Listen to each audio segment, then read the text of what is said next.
Hey, what's up guys? Welcome back to another vlog, and today ang gagawin natin is magkakabit tayo ng throttle stop screw doon sa throttle body ng Honda Civic. But before that, please like this video and subscribe to my YouTube channel so that I could make more content, and also hit that notification bell so that you are updated when a new content comes out. So let's start this vlog.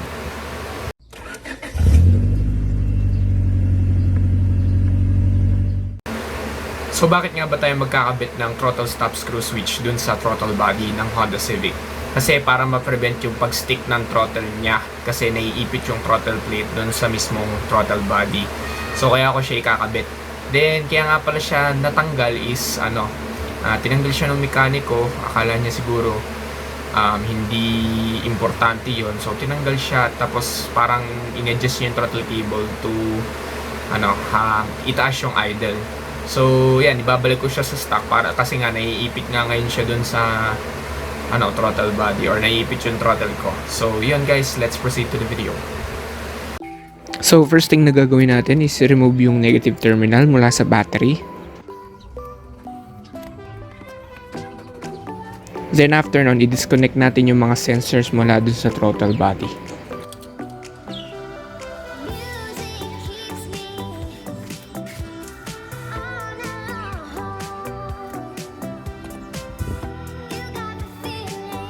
I-remove naman natin yung throttle cable mula sa throttle body.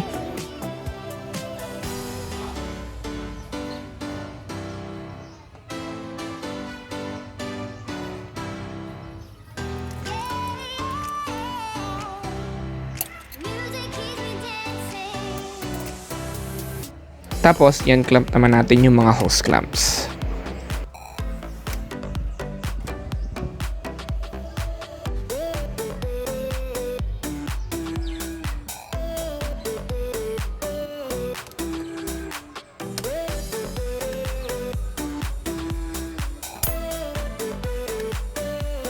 Ayan, nakalimutan ko tanggalin yung IAT sensor. So, ayan, bubunutin ko muna.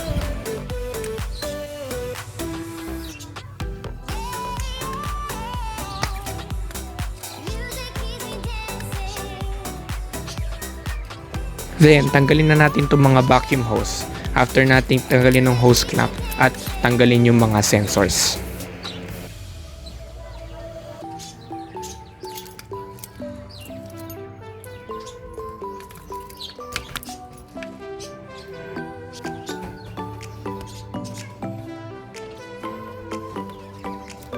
Ngayon naman, luluwagin na natin yung hose clamp na nag-hold dun sa intake tube papunta dun sa throttle body.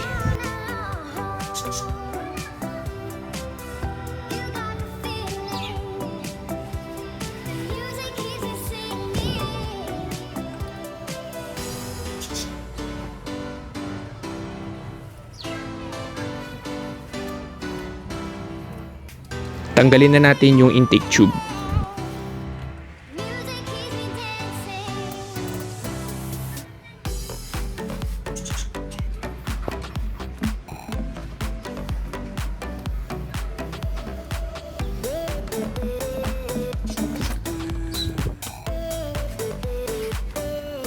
Gamit ang 12mm socket, tatanggalin natin ang mga bolts na nag-hold sa throttle body sa intake manifold.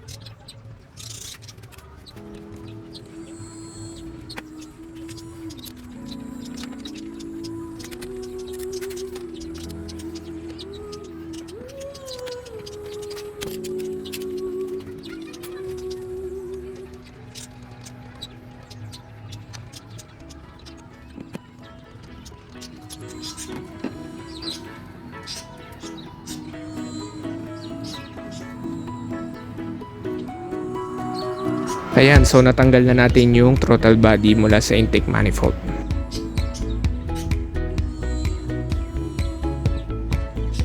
So So ngayon, ikakabit na natin yung throttle stop screw dun sa throttle body.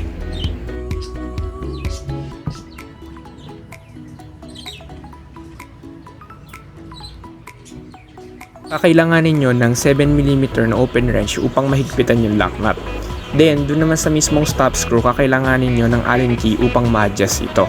Dito, ginawa ko na lang siya ng paraan since wala akong Allen key na sukat para dun sa stop screw mismo. So ayan guys, kapag wala kayong throttle stopper, naiipit yung throttle plate dun sa mismong throttle body. So dapat meron siyang throttle stop screw.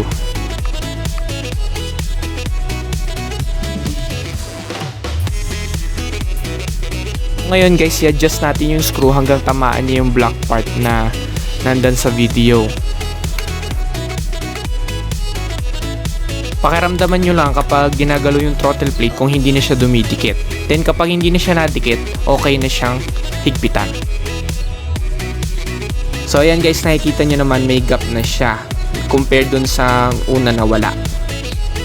So kapag okay na yung adjustment nyo guys, higpitan nyo na yung lock nut.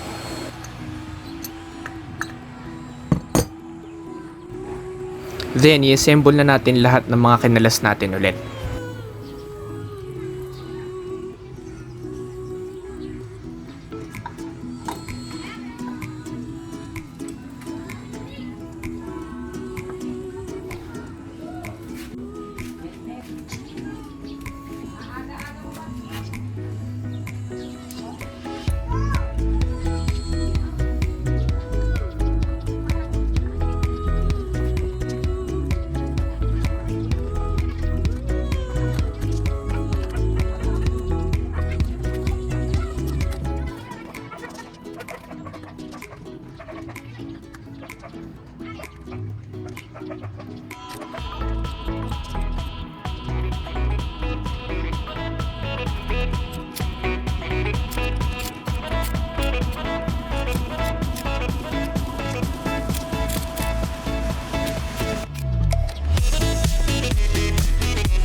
Attach the battery and then start the car.